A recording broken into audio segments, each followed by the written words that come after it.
Most people are waiting for their life to change so they can feel gratitude, to feel abundance, to feel whole. You know, that's the old model of cause and effect, you know. So if you're living with emptiness, you're living with lack, you're living with pain, most people have been conditioned that something out there has to take away this emptiness or feeling inside of them. But if you believe that you're creating your life and you're living by lack, well, lack isn't going to create abundance, right? So then it makes sense then that you don't really actually create wealth, you generate wealth, you generate abundance. So the moment you start teaching your body emotionally what that future is going to feel like before it's made manifest, well, your body, as the unconscious mind, believes it's living in that future in the present moment. Now, it's a scientific fact that it's the environment that signals the gene. The end product from an experience in the environment is an emotion. So when you begin to embrace an elevated emotion, you're beginning to signal the gene ahead of the environment. What's the importance of that? Well, genes make proteins, and proteins are responsible for the structure and the function of your body. And the expression of proteins is the expression of life.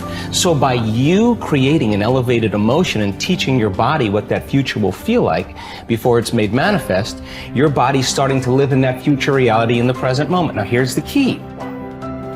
If you were able to become familiar with gratitude, become familiar with wholeness, become familiar with abundance, become familiar with freedom, and you're able to generate those chemicals every single day, more than likely you would be walking around feeling like your future has already happened, and you would no longer be looking for it to happen. You would already feel like it has happened. Now, what is the importance of that? Well, you're literally becoming somebody else. So you're leaving your lack, you're leaving your guilt, you're leaving your emptiness behind. Your personality, literally, Ed, is made up of how you think, how you act, and how you feel. And how you think, how you act, and how you feel is your personality, and your personality is intimately connected to your personal reality, your life. So then if you want to change your life, your personal reality, you got to change your personality. And here we go again. You got to start becoming conscious of your unconscious thoughts. You got to start noticing how you act, how you speak. You got to pay attention to how you're feeling. Some people would live in guilt their whole entire life and don't even know it's guilt because at least it feels like them. So then when you start doing that, you begin to objectify your subjective self. So then when you begin to make small changes, back to thought, a new thought should lead to a new choice. A new choice should lead to a new behavior. A new behavior should create a new experience, and a new experience should create a new emotion. And that new emotion is teaching your body chemically to understand what your mind has intellectually understood. Now your body is embodying the truth. I believe in human possibility, human potential, and I think that one of our biggest limiting beliefs is the belief of how limited we really are. And so my interest is to give people the science to begin to understand how powerful they really are. And I think that science really is the language that does that really well. And the new sciences like quantum physics and neuroplasticity, neuroscience, neuroendocrinology, psychoneuroimmunology, the mind-body connection, epigenetics, all of those sciences point the finger at possibilities. So I want to create a language for people from a philosophical or theoretical standpoint for them to begin to understand what's possible. But then I want to be able to have those people begin to wire that information in their brain completely, because learning is making new connections, right, in the brain. But remembering is maintaining and sustaining those connections. And it's so much easier to lose our vision than to remember it, right? So then we have to begin to hardwire the brain or install the neurological hardware in preparation for an experience. So the more people understand what they're doing and why, then the how gets easier. So I want to then set up the conditions in an environment, in a workshop where people can begin to apply or personalize what they learn so that they can have an experience. An experience then further enriches the brain. But the prize of an experience is an emotion.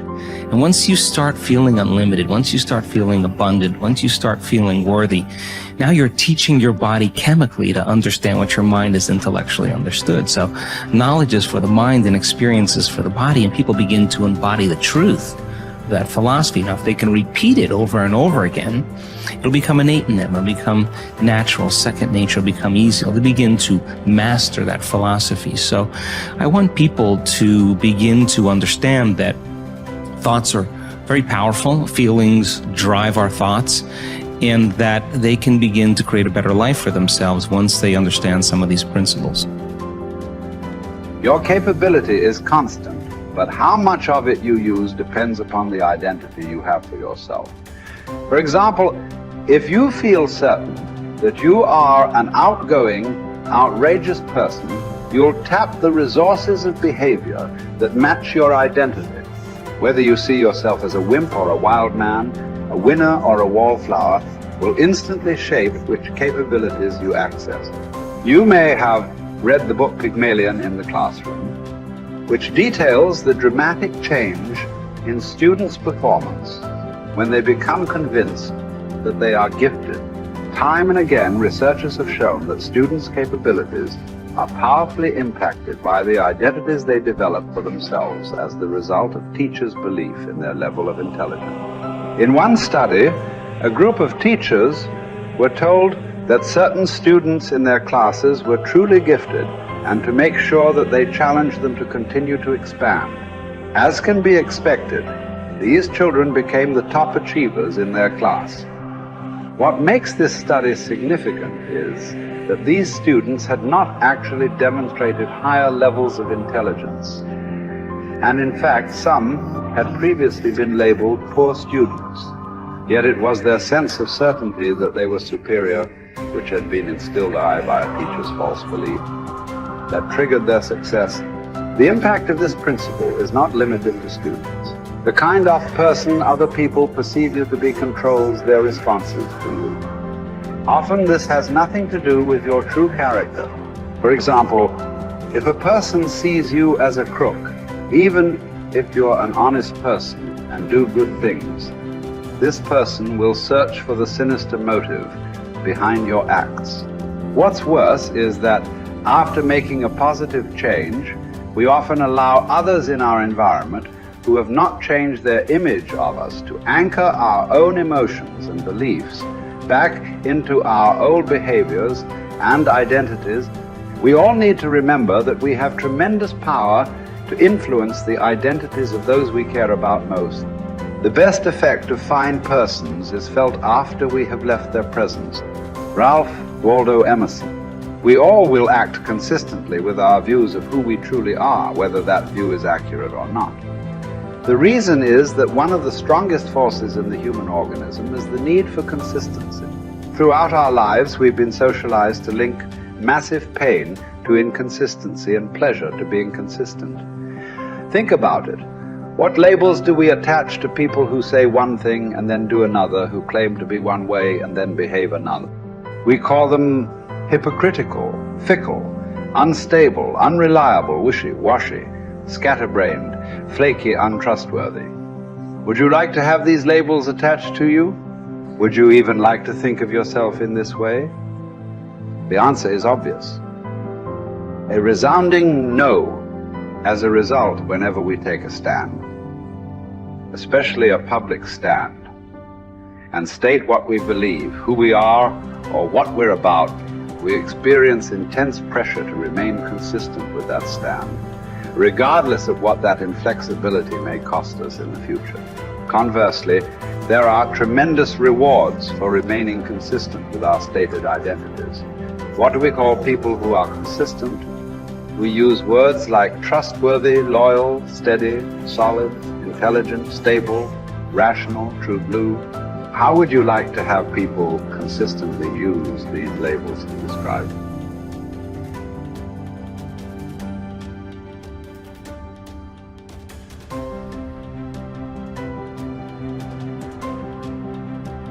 Becomes irrevocably tied to your ability to avoid pain and gain pleasure.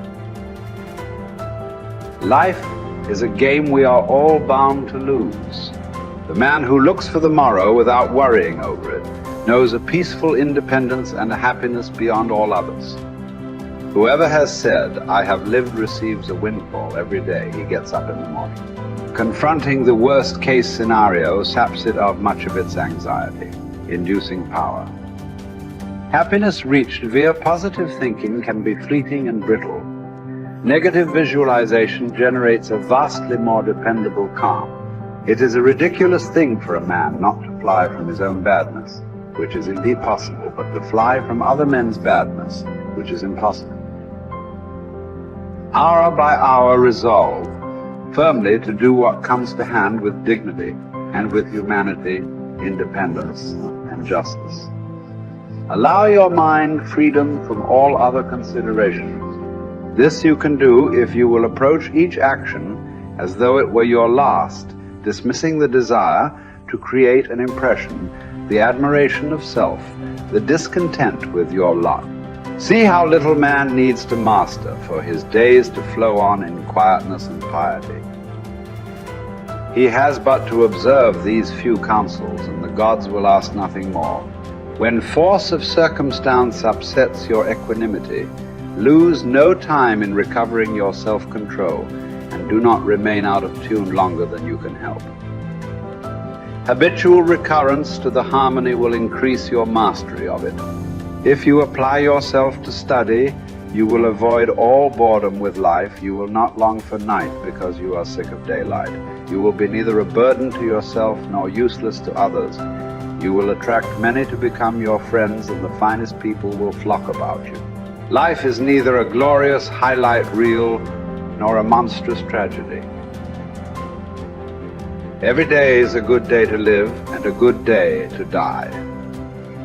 Every day is also an apt time to learn and express joy and love for the entire natural world. Each day is an apt time to make contact with other people and express empathy for the entire world. Each day is perfect to accept with indifference all aspects of being. Perhaps struggle is all we have because the God of history is an atheist and nothing about his world is meant to be. So you must wake up every morning knowing that no promise is unbreakable, least of all the promises of waking up at all. This is not despair. These are the preferences of universe itself. Verbs over nouns, actions over states, struggle over hope. And here are two of the most immediately useful thoughts you will dip into. First, that things cannot touch the mind. They are external and inert. Anxieties can only come from your internal judgment. Second, that all these things you see will change almost as you look at them, and then will be no more. Constantly bring to mind all that you yourself have already seen change. The universe is changed. Life is judgment. Each of us is impermanent wave of energy folded into the infinite cosmic order. Acknowledgement of the fundamental impermanence of ourselves unchains us from the strictures of living a terrestrial life stuck like a needle, vacillating between the magnetic pull of endless desire and the terror of death. Once we achieve freedom from any craving and all desires, and we are relieved of all titanic fears, we release ourselves from living in perpetual distress. Once we rid ourselves from any impulse to exist, we discover our true place in the universal order. The composition of our life filament is exactly right when we accept the notion of living and dying with equal stoicism. You have the power to strip away many superfluous troubles located wholly in your judgment, and to possess a large room for yourself, embracing in thought the whole cosmos, to consider everlasting time, to think of the rapid change in the parts of each thing, of how short it is from birth until dissolution, and how the void before birth and that after dissolution are equally